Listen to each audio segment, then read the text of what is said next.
Mes bien-aimés dans le Seigneur, citoyens, citoyennes du royaume des cieux, les princes, les princesses, les élus, les appelés et les fidèles, bonjour, bonsoir, que la paix de notre Dieu le Père et la grâce de notre Seigneur Jésus-Christ soit avec vous. Amen. Gloire à Dieu. Shalom, shalom, shalom. Me revoici, c'est bien sûr votre frère, votre ami, Pasteur Jacques Charles. Et toujours est-il que nous sommes dans le processus de la fin des temps. Alléluia, gloire à Jésus. Et c'est pourquoi que vous avez pu constater autant de querelles dans le monde. Le monde est surchauffé avec une affaire de guerre. Guerre un peu partout comme il est écrit dans Matthieu chapitre 24. Et il y aura des temps difficiles, mes frères et sœurs, mes amis dans le Seigneur. Amen. Gloire à Dieu. Merci Seigneur. Et chaque chose à son temps, a dit le sage, le roi Salomon. Donc, le temps que nous sommes en train de vivre là, c'est le temps de jugement. Donc, c'est pourquoi que la révélation de la Trinité vous est parvenue. C'est-à-dire le système de la justice de Dieu. De quoi s'agit-il? Comment est-ce que cela fonctionne? Donc, ce sont des connaissances que Dieu met à votre disposition afin que vous connaissiez la vérité pour qu'enfin vous soyez libres, comme il est écrit dans Jean 8, le verset 32. Amen. Gloire à Jésus. La Trinité, on a expliqué des tas de choses à propos de la Trinité, du système de la justice de Dieu ou encore le tribunal de Dieu en cette période de la fin des temps que nous appelons encore la période eschatologique ou bien le 7e millénaire. Et du coup, je salue tous ceux qui nous ont rejoints à peine. Nous sommes enchantés de vous accueillir sur TV du Royaume des Cieux. Donc, nous sommes certains aussi que ce n'est pas du hasard que vous soyez là. Et en fait, c'est un travail que nous sommes en train de faire de collaboration étroite. C'est-à-dire, je partage avec vous et vous partagez avec d'autres personnes. Alléluia. Gloire à Jésus. Merci Seigneur. La lecture de ce jour se fera dans le livre d'Exode au chapitre 40 et nous lisons les versets 10 à 17. Amen. Ce cep avait 3 sarments quand il eut poussé et sa fleur se développa et ses grappes donnèrent des raisins mûrs. La coupe de Pharaon était dans ma main. Je pris les raisins et je les pressai dans la coupe de Pharaon. Et je mis la coupe dans la main de Pharaon. Joseph lui dit, en voici l'explication des 3 sarments, sont 3 jours. Amen. Encore 3 jours et Pharaon relèvera ta tête. Amen. Et te rétablira dans ta charge. Tu mettras la coupe dans la main de Pharaon comme tu en avais l'habitude lorsque tu étais son échanson. Je m'arrête là un petit peu. Notre Dieu, notre Père céleste en Jésus-Christ, nous te disons merci pour la vie, pour la santé. Merci pour le nouvel an. Donc, nous sommes sûrs et certains que ta parole s'accomplira. Comme il est dit, je suis avec vous tous les jours jusqu'à la fin du monde. Bénis-nous, Seigneur, par-dessus de tout ce que nous demandons et pensons.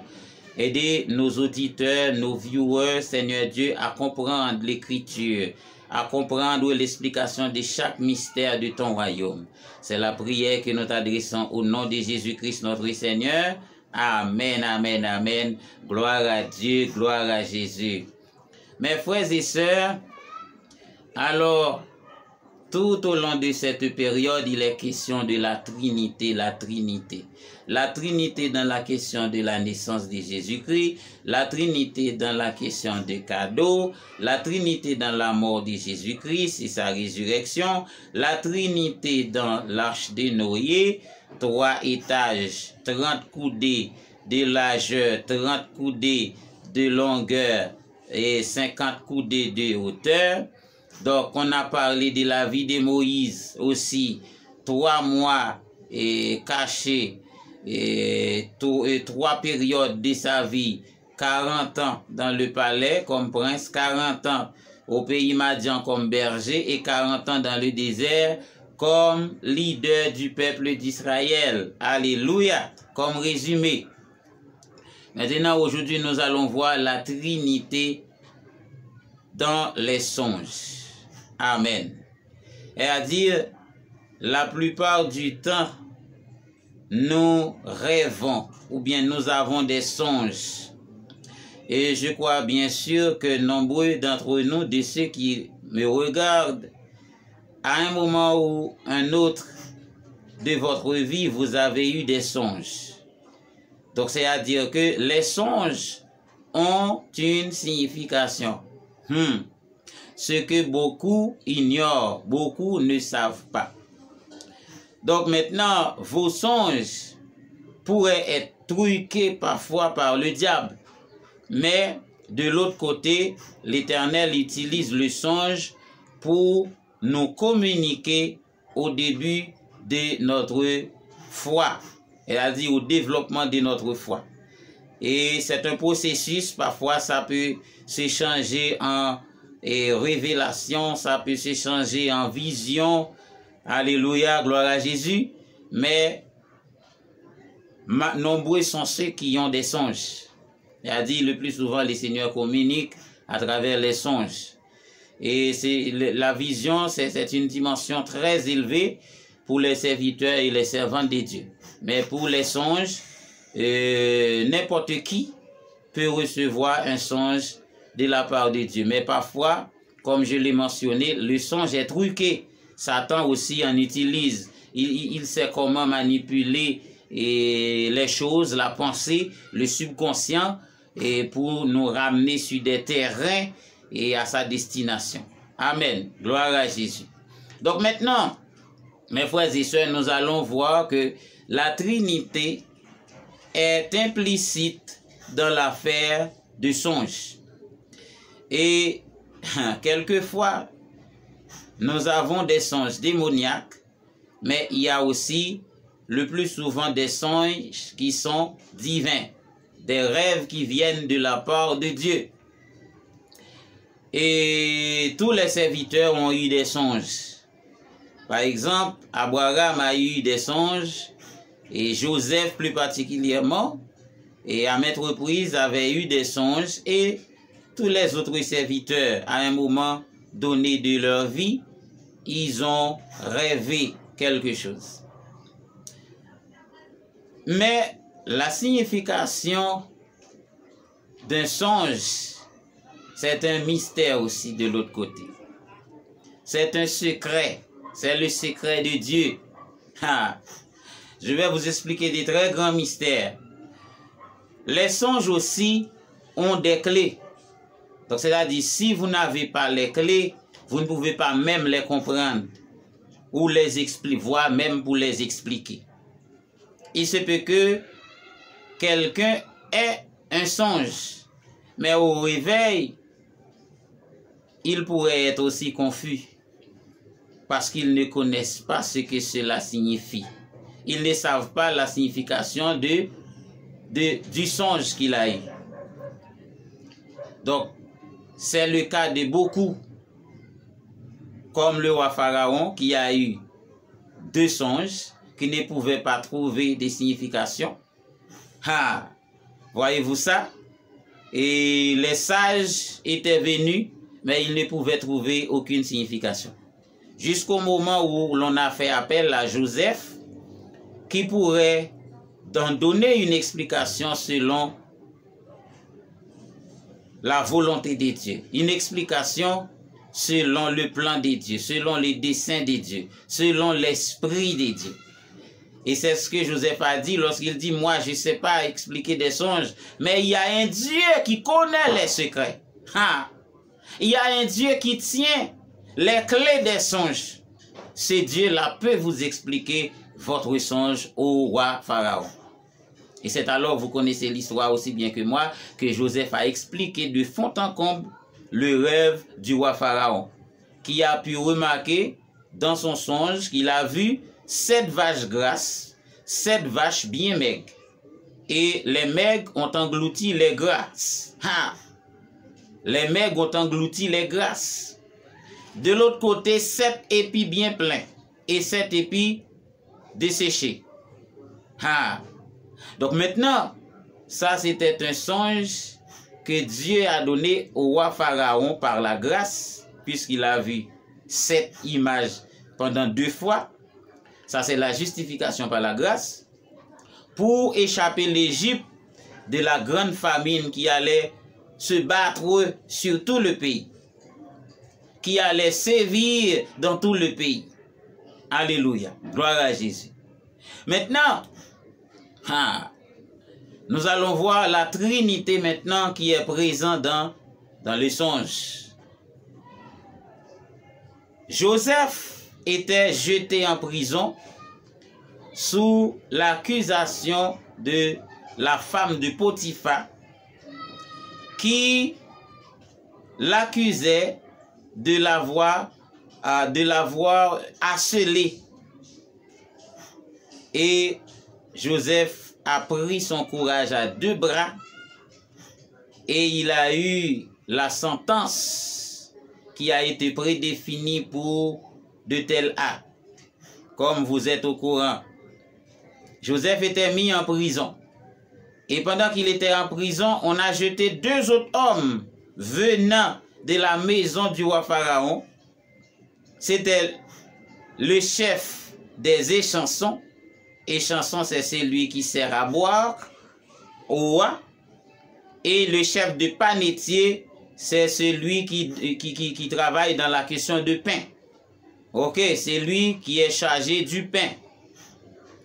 Maintenant, ces 2 hommes étaient jetés en prison et ils étaient sous la charge de Joseph étant un homme bon, un prisonnier qui a pu trouver la faveur du chef de la prison pour être chef après lui. Quand on marche avec le Seigneur, même au fond de la prison, il vous accompagne.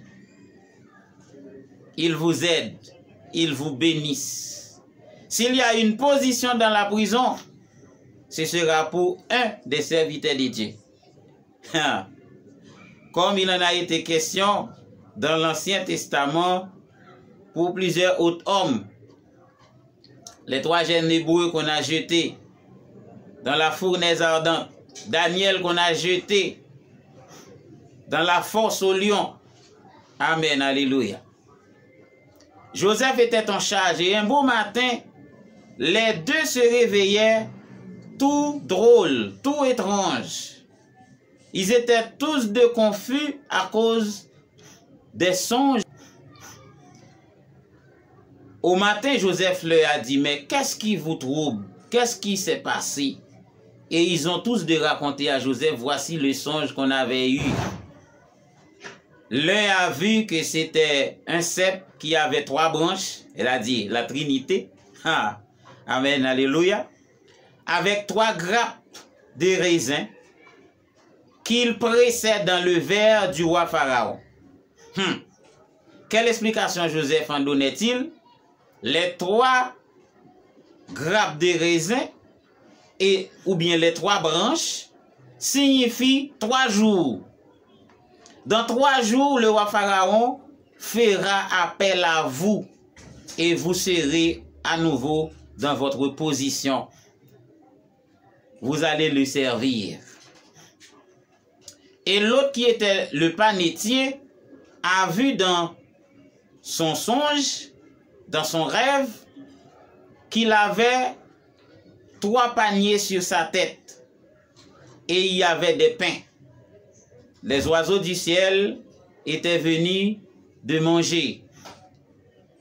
Donc, Joseph lui a donné l'explication de ce songe aussi, que dans 3 jours, le roi allait le faire pendre. Et c'est ce qui s'est passé comme Joseph les avait expliqué. Alors, mes frères et sœurs, vous voyez, la Trinité est présente en tout, même dans les songes qu'on a eu. Qu'est-ce que cela veut dire lorsqu'on a un rêve de 3? C'est-à-dire lorsqu'on voit 3 objets dans un rêve. Qu'est-ce que ça veut dire? Je vais vous donner une clé aujourd'hui. Lorsqu'on voit 3 objets, c'est-à-dire c'est une décision qui vient de la justice de Dieu.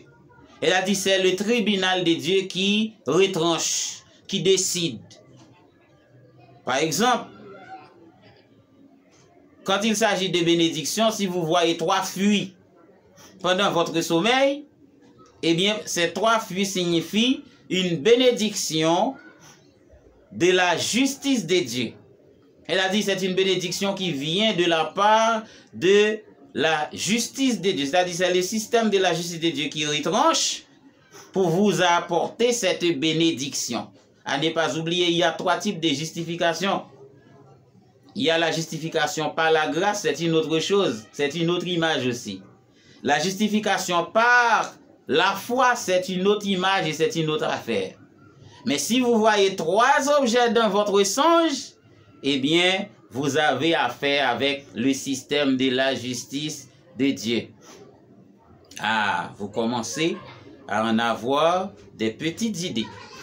Alléluia. Gloire à Jésus. Gloire à Dieu. C'est une façon pour vous dire que la Trinité est en tout. Rien ne se fait en dehors de la Trinité, comme je l'ai dit maintes et maintes fois. Le système de la justice de Dieu. Nous avons identifié la marque de la Trinité ou bien les sceaux de la Trinité dans les songes. Maintenant, nous allons faire une remarque dans la mort. Tel a été le cas de notre Seigneur Jésus-Christ qui a passé 3 jours au tombeau, 3 jours et 3 nuits. Il a dit la résurrection de Jésus-Christ a été faite par le retranchement de la justice de Dieu, par un décret de la Trinité. Amen. Gloire à Jésus. Qui d'autre a comparé? Jonas. Jonas aussi était mort. Il était mort pendant 3 jours. Il était dans le sein du poisson, mais c'était la mort. Et après 3 jours, le poisson lui a vomi sur les rives de Ninive. Amen. Gloire à Jésus. Gloire à Dieu. Donc, voyez-vous ça? 3 jours de Jonas à comparer avec les 3 jours de Jésus-Christ notre Seigneur. La Trinité dans les songes, la Trinité même dans la mort. Alors, mes bien-aimés, mes frères et sœurs, nous ne pouvons absolument rien faire dans nos vies sans tenir compte de la justice de Dieu. Dieu juge le peuple. Il juge les nations. C'est l'Éternel qui juge. C'est le juge suprême. Alors, mes frères et sœurs, mes amis dans le Seigneur, la Trinité est en tout. Dieu ne fait rien, Dieu ne règle rien en dehors de sa justice. Donc, c'est-à-dire que vous voyez comment est-ce que Dieu a utilisé ces 2 hommes pour libérer Joseph, parce que c'est à cause du songe qu'il avait eu que Joseph allait trouver sa position auprès du roi Pharaon après l'explication de son rêve. Donc maintenant, comment est-ce que Dieu communique? C'est-à-dire selon sa justice. Et désormais, ça doit être une connaissance en plus pour vous. À chaque fois que vous voyez l'image de 3 dans un songe, que ce soit 3 animaux, que ce soit 3 fruits, que ce soit 3 personnes, que ce soit 3 choses, eh bien, vous avez affaire avec la justice de Dieu. C'est pourquoi aussi Abraham a reçu chez lui les 3 invités. Lorsque Abraham recevait les seigneurs, ils étaient au nombre de 3. C'est-à-dire c'était le conseil de la justice de Dieu qui visitait Abraham parce qu'il était trouvé juste. Ce n'est parce que vous avez lu dans la parole de Dieu? Oui. Dans Hébreux 11, il nous a parlé de la foi d'Abraham. Donc Abraham a été trouvé juste devant Dieu et c'est pourquoi Dieu lui a gracié. C'est à cause de sa justice que les 3 étrangers ont passé chez lui et ont dîné avec lui. Ils ont mangé avec 3 étrangers. Ils ont reçu 3 étrangers. C'était le Seigneur, le conseil de la justice de Dieu qu'Abraham avait reçu chez lui. Alléluia. Gloire à Dieu. Alors, avec le chiffre 3, ne plaisantez pas. C'est le chiffre du système, c'est le chiffre de la justice de Dieu, c'est la clé de l'univers. Amen. Gloire à Jésus. Alors mes frères et sœurs, tout a été un plaisir de partager avec vous le message du royaume des cieux, vous expliquant les mystères et les secrets en ces temps de la fin. Donc, il y a tant de signes, ou bien des signaux de mauvais augure dans le monde, mais nous pouvons compter sur les seigneurs. Maintenant, c'est une actualité de guerre, c'est une affaire de guerre et qui fait la une dans le monde. C'est la haine qui fait la une dans le monde. C'est la cruauté qui fait la une dans le monde. La méchanceté. Elle a dit l'ennemi est à l'œuvre pour détruire le monde comme il était dans le commencement un destructeur. Et il continue à pratiquer ses œuvres. On dit l'ouvrier vend ses outils, mais il ne vend pas son métier. Elle a dit il est habitué à briser, à craser, à détruire. Et c'est alors qu'il continue à le faire en ces temps de la fin. Mais prenez garde à ce que vous soyez au pied du Seigneur. Quoi qu'il arrive, que le Seigneur vous épargne, que le Seigneur vous bénisse et qu'il vous garde et qu'il met en sécurité votre famille. Au nom de Jésus-Christ notre Seigneur. C'était votre ami et votre frère, Pasteur Jacques Charles, qui vous dit au revoir et que je vous aime dans le Seigneur et je vous invite à vous aimer les uns les autres comme le commandement le plus important que le Seigneur Jésus-Christ nous a prescrit. Qu'il en soit ainsi pour vous. Shalom, shalom et shalom. À ne pas oublier de partager nos vidéos et si vous visitez à peine notre chaîne, faites-vous abonner et partagez nos vidéos avec vos proches. Et ce sera une bénédiction pour vous. Au nom de Jésus. Amen. Gloire à Dieu.